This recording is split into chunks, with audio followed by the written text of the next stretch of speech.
Thank you for tuning into this week's GH Talk. I hope you all have had a great week and are having an even better weekend. I just got back from taking my daughter Layla to the park. I got to put her in the swing for the first time. Hey, girl. Hey.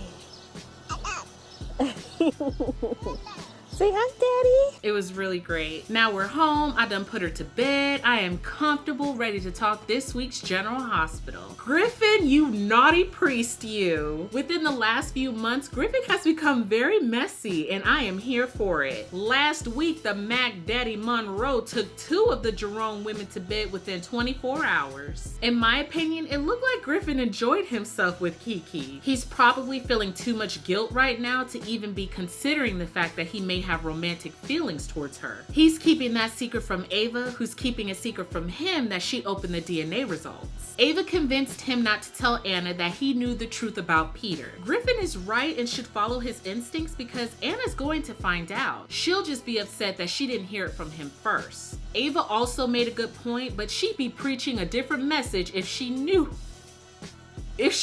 what he was keeping from her. Kiki and Dr. Be Creepy. We saw the creepy doctor offer Kiki a MetroCourt room key. He let her know if she wanted a more positive evaluation that she'd show up, although he didn't directly ask her for sex. Dr. Be Creepy then went to Ava, putting ideas in her head about Kiki. Before he left the gallery, they played that creepy music and he told Ava, "I'm glad Kiki has a very strong support system in you and Dr. Monroe. I hope she knows what a lucky young lady she is."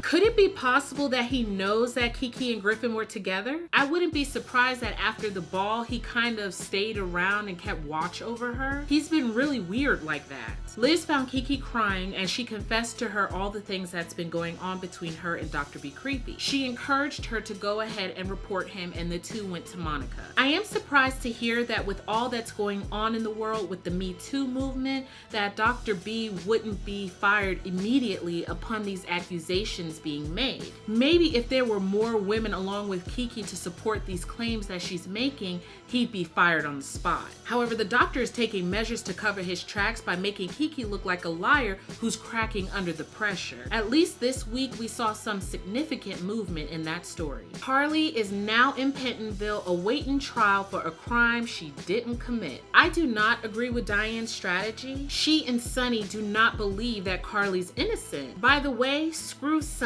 Jason tried to reason with her, but she won't listen. I believe if Sonny hadn't gotten to her first, Carly would have followed her instincts and fought the charges. Yeah, that's right, screw Sonny. As Carly's attorney, she doesn't have to prove that Carly's innocent. She just has to provide enough reasonable doubt that what Nelle is saying isn't true. Plus, both of their stories don't match. There are no eyewitnesses to the fall. Since it's Nelle's word against Carly's, all Diane has to do is one-up the DA and portray Nelle as not being a poor, innocent, pregnant woman. However, I do understand why Diane thinks that the insanity plea is her best option, especially since they cannot find the blanket. Yet they're now telling Carly that even if they found the blanket, it could still be used against her. So it seems that the only way to vindicate Carly at this point is to get Nelle on record admitting that she was not pushed. And one more thing, screw Sonny. The moment of the week goes to Michael. You could tell that they suspected that Nelle was listening in on their conversation. I also gather that Jason caught on to the fact that Michael was purposely avoiding the question of whether or not he believed Nelle. Fine.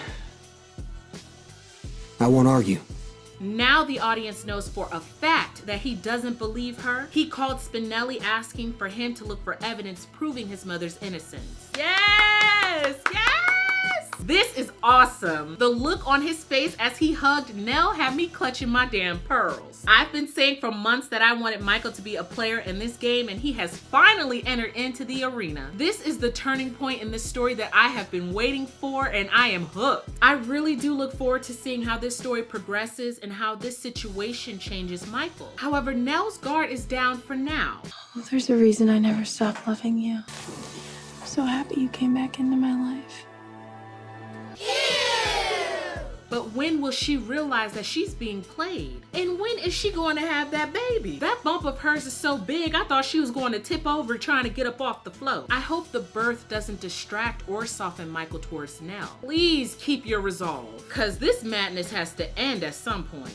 Every single time we see Andre and Drew, the doctor is telling this man to wait. They are stalling so hard, it is not even funny. Andre said give it 3 days because a lot can change in 3 days. You might even get the flash drive back. Of course that means he will get the flash drive back, but as we saw on Friday, Peter lost track of it. Now the question is, where is it and who has it? Jason and Sam. Let me back up and say that Kim and Jason's scenes were somewhat out of place to me. It's like the writers just wanted them to interact with each other, so they put this together. Either that or they just wanted to give Kim something to do, because I stand by my opinion, the character serves no real purpose on the show. At least she doesn't to me as of yet. But fans do like her with Julian. So Jason and Sam, I haven't done a video on them since Switzerland. Things have been progressing between them slowly, but I do understand that it's necessary. Even so, my patience is currently in a coma until things heat up between them. With that being said, I wasn't too happy with their scenes this week. First, I can't deny that there's been major progress in regards to Sam. She's back to being Miss McCall, the risk-taking PI, and I love that.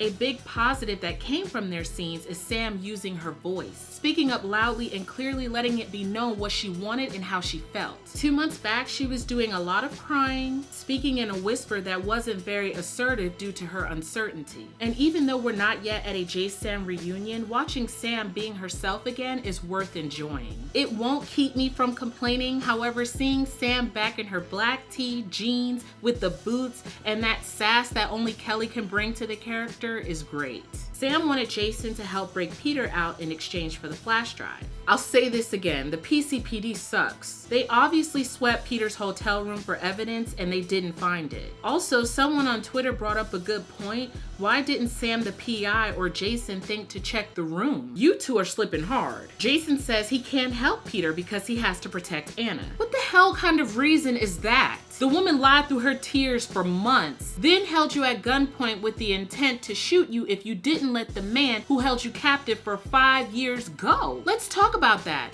That should have been your reason for not wanting to break him out. True story, if I was writing the dialogue, Jason's face would have got really hard. He would have looked dead at Sam and told her, "You're asking me to free the man who held me captive for 5 years? The man who decided to keep me away from you, my sons, my life? I couldn't even handle him the way that I wanted to on the pier. Since my hands are tied, having him locked up against his will have to do for now. So no, Sam, I'm not gonna help you break Peter out." But regardless, he told Sam no. This is on Jason because he told her that she can come to him no matter what. And since Jason has been back, he has been a yes man, letting Sam call the shots. The one time he tells her no, she gets upset and she throws the past in his face. That was distasteful in my opinion. She had the nerve to lecture him about how his decisions have broken her heart. First of all, what the hell do you think a relationship is? 2, are you really that blind, Sam? But I cannot see, I'm legally blind. Do you not see that your recent decisions have hurt Jason? You chose to lie about not knowing who the real Jason was. You chose to stay with Drew, divorce Jason, marry his brother, and where was Jason during the wedding? Sitting on the bridge in pain, respecting your decision. I saw on social media that fans did like the scenes because Sam stuck up for herself and Jason respected her decision. I mean, there's nothing new about that. Only difference is Sam spoke up louder. This is only my perspective. I know we're not all going to agree on it because we see things differently, and that's okay. To me, Sam came off as a hypocrite defending her right to her choice while she was undermining Drew's choice by going behind his back. I understand Jason's instinct to try and stop her because if she ends up in jail, who's gonna get her out? He is. But Jason saying he won't help Peter because he has to protect Anna? Really? Jason, this should be about you. For once. But Sam going to Jason is natural. I just want to see her use that same confidence with Drew when necessary. Though it's clear at this point, Jason and Sam won't be able to move on until Drew becomes a whole person again. Peter tried to make a deal with Robert, who turned him down flat. Bravo to Drew, who also turned him down when he tried to dangle the flash drive in his face. Bravo freaking out. The scenes with Peter confronting his mentor were really good. I like seeing the two actors play off each other. Valentine ended up helping his protege escape, and as Anna got in on the investigation to find her son, Robert called her out on her hypocrisy. They don't yet know that Peter was taken against his will. I think many of us fans believed that Dr. O was the one who had Peter drugged and dragged. However, Nina showed up where Peter was being held. That took me by surprise. Kudos to the writers for that. The expression expression on her face when she entered in threw me off, so I'm curious to hear her explanation. By the way, it was great to see Dr. O back in PC and having her confront Anna. Also, her getting a chance to see her grandson. I love the name that Maxie chose. Those are my thoughts on a few of this week's moments. Let me know in the comments below what you think. Do you agree with some of my takes? Do you disagree? As always, thank you so much for watching. Until next time, GHers, take care.